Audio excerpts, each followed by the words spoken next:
Okay, let's review the rules of engagement. Be on time and prepared. Listen intently. Take a stand. Build on previous comments. Be concise and provide evidence or examples. So first, we probably all learned in our research today that before I get into that, can I see everyone's notes? Notes. Right here. So I was just thinking, we all learned in our research today about North Korea and the relationship to the U.S. right now. And I want to know, if you were president, would you do what Trump is doing now, which is next to nothing, or would you take action? Wait, Trump? Do you say that During the again? Vietnam So War? today, the relationship between the U.S. and North Korea, and what Trump is doing now is pretty much next to nothing. There's a lot of threats, and there's a possibility of war. And if you were Trump, would you do what he's doing, which is pretty much nothing, or would you take action and do everything you can to prevent the war? And how would you do that?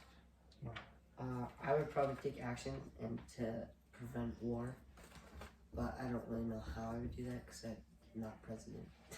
I don't really know a lot of stuff about presidents, so.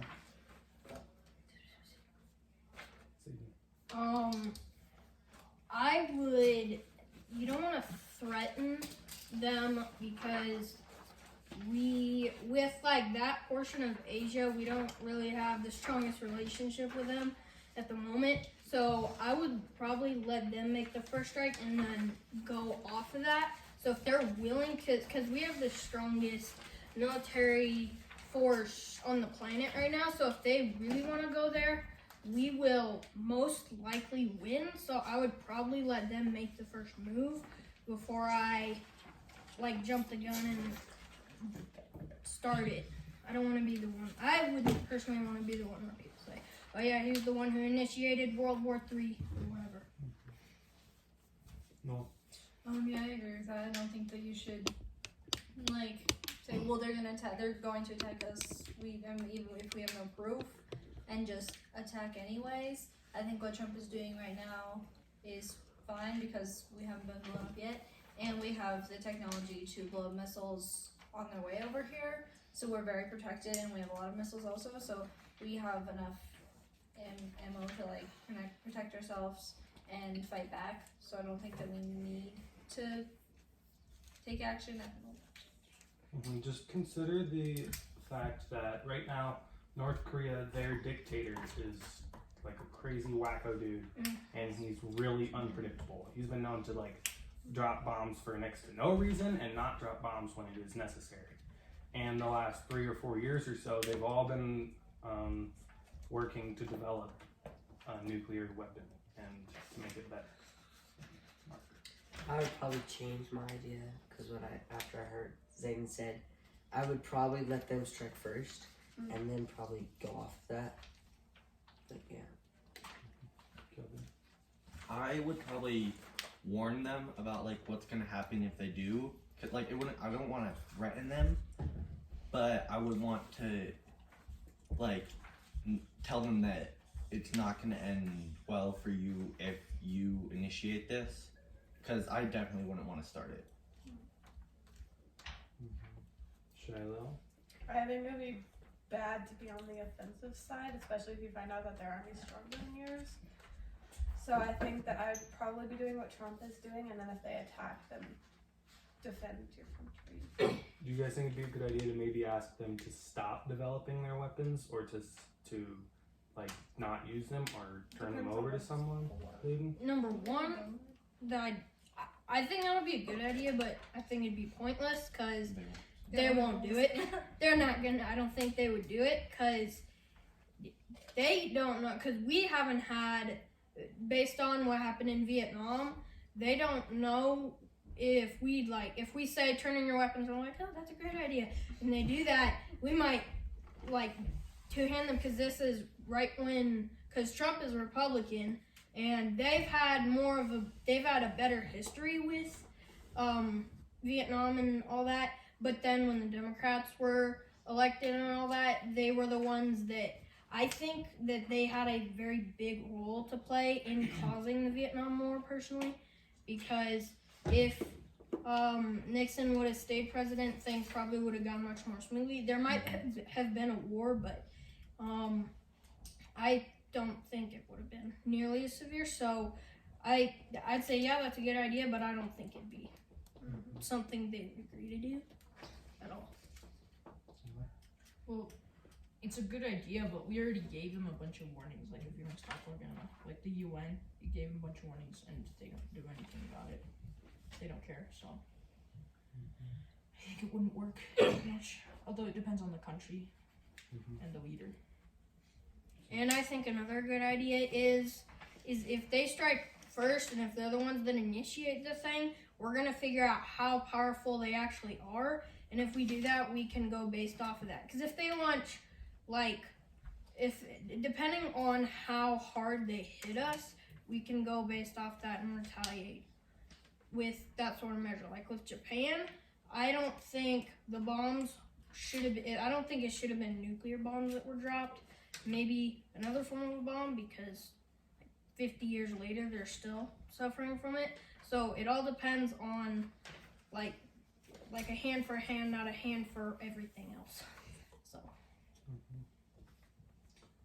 So the first question is, why do you believe Lyndon Johnson, he was the president at the time, right? So Lyndon Johnson became involved in the Vietnam War. A, he believed that the threat of communism had to be contained and democracy protected South Vietnam. B, he feared losing Vietnam to the communists and the effects that it would have on his legacy. Or C, he believed in American military dominance and did not consider defeat an option. And I'm going to extend it to, do you think the Vietnam War was necessary, and was it a good idea to get involved? I have a question. Was Lyndon Johnson the president who was elected right after Nixon resigned? He was the vice president, right? Because I thought that was Ford. Yeah, it was. Yeah. It was what's his name? Gerald Ford. Yeah. No, So- Lyndon Johnson was the vice G, I president found out. for like 4 months. He was vice president. Nixon resigned, so he became the president for like 4 months. Before took Ford over. was elected? Yeah. Oh. Yeah. Eli? So, I think the reason that it started was because the president feared that North Vietnam, I think, would bring communism to South Vietnam. I think that's the way it was. Maybe it was the other way around. I don't remember anymore. But it was, so I think that was the whole reason that it started. Well, You did ask if we thought it was yeah, do necessary. you think it was necessary? Well, why did we care if communism was in Vietnam? Because that's pretty far away from us. Like, how is that our problem? I mean, if it was affecting us, then I would understand that. But like, was it affecting us? Timothy? So just to clarify, is the Korean War after or before the Vietnam War? After. Way After. after. Way after? Yeah. Alright, well, in that case, Oh, I wait, are think we that. talking about the Vietnam War or the Korean War? Go ahead. Okay. So the Vietnam War, I think it was pointless. Like there was about no reason for us to be there. It wasn't our land, and the people didn't really want us to be there. So yeah, it was just kind of show of power, and we lost. Sydney? I think that it wasn't kind of what Timothy was saying, but if you make a promise to somebody and you revoke that promise and you're trying to make it up to them, not getting involved would make everything worse, which it kind of did in a way. Everything got worse, but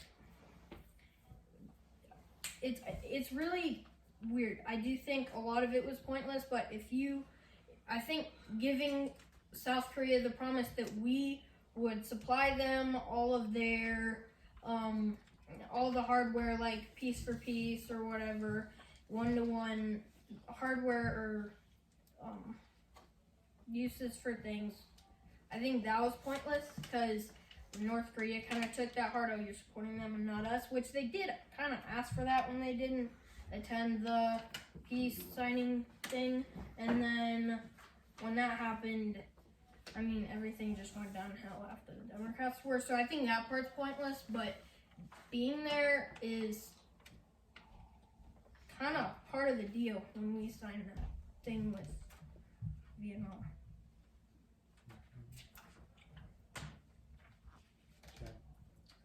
So I don't know the whole reason for the Vietnam War, but I did learn that that they kind of signed this like peace treaty with Vietnam, and then after Nixon resigned, the Democrats kind of took over, and it said that 94% of the Democrats in Congress didn't keep the word of the United States, and so even though President Ford like literally begged them to keep their word, they wouldn't do it. And so they were to blame for America's failure in Vietnam, and so because of that, I think that led to the start of the Vietnam War.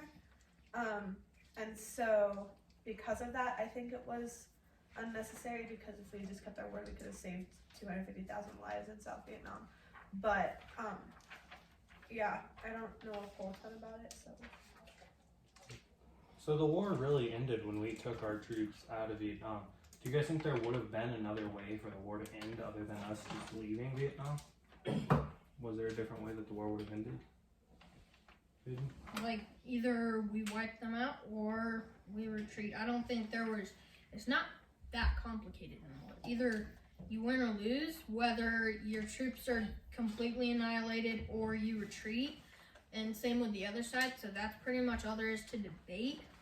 I had a discussion on the Vietnam War with my grandpa. He designed the Apache helicopter, like the whole system with turn your head and nod to shoot. He was the one who designed that, and I love talking with him, and he gets all fired up when he talks about the Vietnam War. He fought there and was a Black Ops Marine there, and so he was the only one that survived in his platoon of like 30 guys there, and so he has his whole views. And last time I talked with him about it was like 4 years ago, and wasn't paying attention half the time.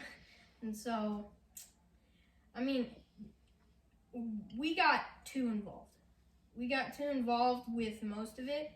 Going there, fighting, and if people resist and say, no, we don't want you here, then get out. It's not your country, so if they don't want you there, you don't need to be there. If you support them and say, hey, do you want us here? And they say, yes, we need your help, that's totally fine. And then if you lose, you have a better cause. But going there and losing for something that they don't want you fighting for to begin with is kind of, because at that point, the South was like, you already broke a promise with us. You said we're going to do this, and you turned on us. We don't want you here. You're just making things worse, and the North is attacking us more now that you guys are doing this, this, and this. So I think that, one, we got too involved. How similar do you guys think the Vietnam War is to the situation we have today? That's one of the questions. The situation we have today in North Korea, we basically have our troops over in North Korea to keep the communists out of South Korea. And that's kind of the same it was with the Vietnam War. So do you guys think that's similar, or was it a lot different back then? Eli? I think it's kind of different, but I don't have an example of how it could be different.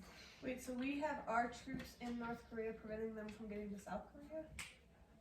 It's more like we have our troops in South Korea trying to keep the communists out, because the communists are completely running North Korea, but they're not completely running South Korea, and so our troops are over there trying to keep them out. So why are we interfering with that, I guess is my question. Because nobody wants communism. Calvin? So I think it's almost like funny that it's almost the exact same situation. Like, there's a country that split in two, one's communist, one's not, and we're helping the non-communists. That kind of tells you about America's personality. Like, we're so against communism that we'll go in for a country that doesn't even want our help, and we'll help them. I think South Korea is okay with us being there, right? Yeah. I don't know. Yeah. Which is kind of funny, because even with this whole quarantine, like, it's not quite communism, but it's like pushing the limit. It's almost there, because they're just completely taking control and taking our rights away with the whole quarantine thing. So yeah, it's just a good point that I find very ironic. Kind of like what she was saying, but I think it's leaning more towards socialism instead of communism with taking rights away. And so as long as we don't blow it in South Korea like we did in South Vietnam, I think we'll be okay. But it is, as of right now, it's a very similar situation, because we're taking the North off again, keeping them out, and I don't think we're too involved right now, but if as long as we're under what the South wants us to do, I think it'll be okay. As long as we don't push the limit or backhand them like we did last time, I think things will be okay. Work out or whatever. So I think I find it interesting that it was always the North that became communist first. So like, why was it always the North? Or like not the South first and that was attacking the North, something like that. It's kind of like, what's with that trend that's happened twice already? Maybe third time, I don't know about third time. People are higher up, just like. Because they're closest to the letter C. N is closest to the letter C. Communism. Oh, north. S is further away. Well, north is opposite. They'd be first in my Yeah. list. The north Yeah. of the north part of that country is closer to the communist countries, so they're the ones who are affected first. The South sees that, and then they're like, "We don't want this," so they create a border. Also about Japan, the only reason that like Well, what's the north do that? we during like that treaty after the Second World War, we like said that they're not allowed to have any weapons and stuff like that, but we've been letting them because all those countries around them in Asia are starting to become, well, actually most of them are already communist, so we've been letting them give all that stuff so they can protect themselves against communism. So I'm So kind that of nobody hearing, attacks them. I'm kind of hearing from like you guys that, in a broad sense, it is kind of the same. I mean, the North is communist, the South isn't. We're trying to protect the South. That's a really broad statement. Like that can be interpreted a ton of different ways.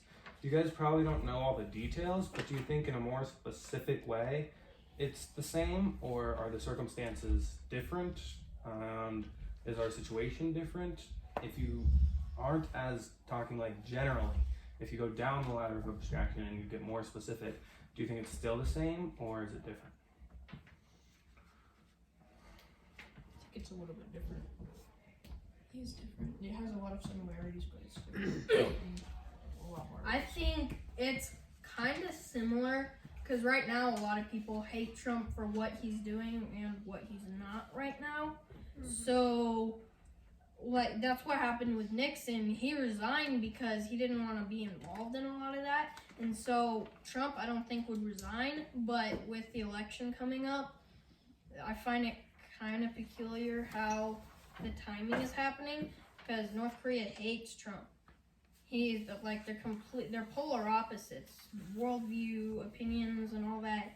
And so, if Trump stays president, I think it'll be different than what happened in Vietnam. But if like a Democrat is elected with more of a socialist view on things, then I think it's very likely that things could run the same way.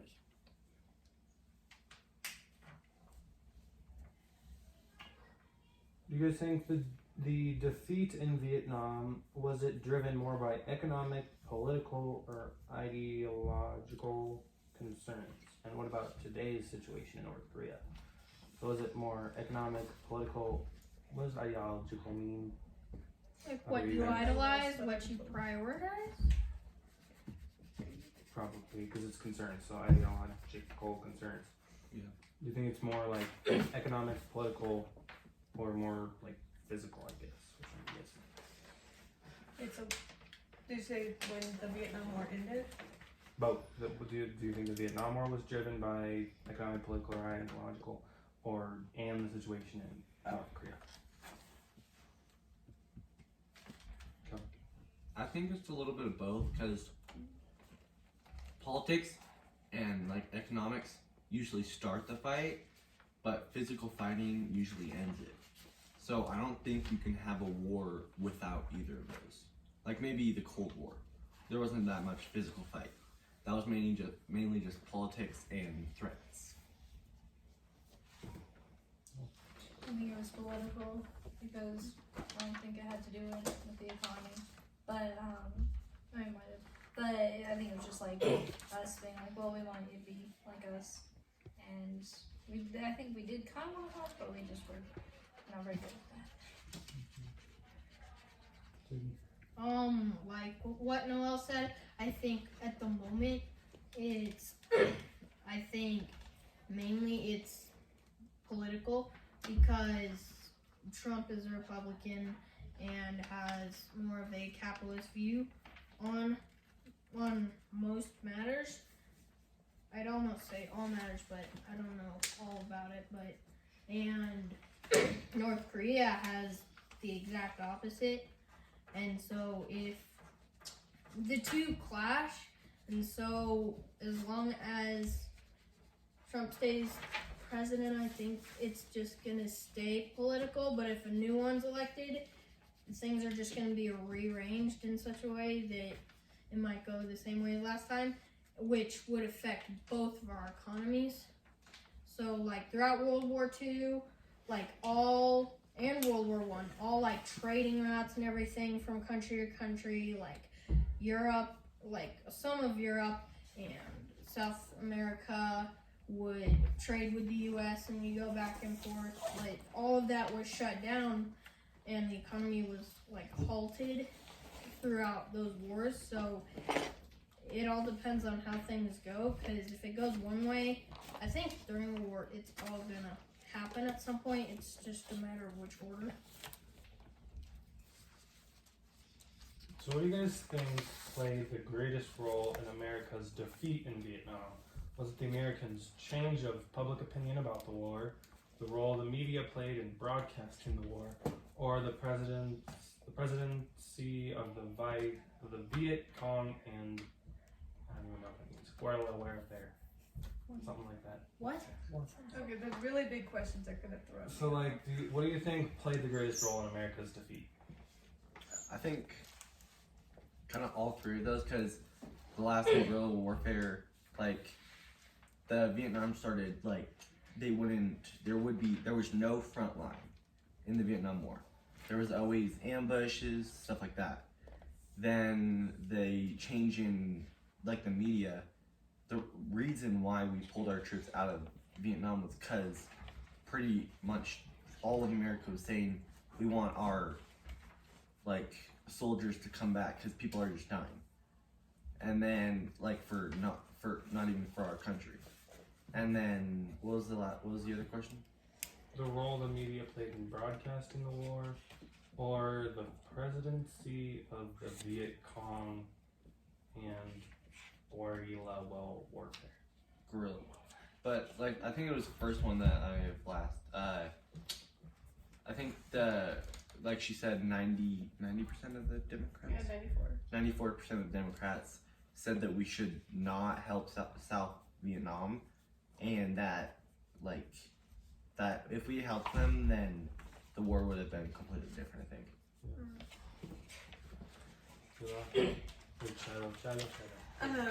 I think that it totally would have been a different outcome if they hadn't broken their word when the 94% of the Democrats decided not to stay true to America's word. So I'm not totally clear on the three options, but I think the biggest part of it was when they decided to not keep their word, and that was when it kind of all went bad. So. I wrote down kind of like what a guy said on another video I watched. Is pretty much the whole cause can be summed up in the majority of Democrats and of the majority of this is what he said. The majority of those guys of the 94th Congress voted and did not keep the word of the United States. Did you say Democrats? That's why we laugh.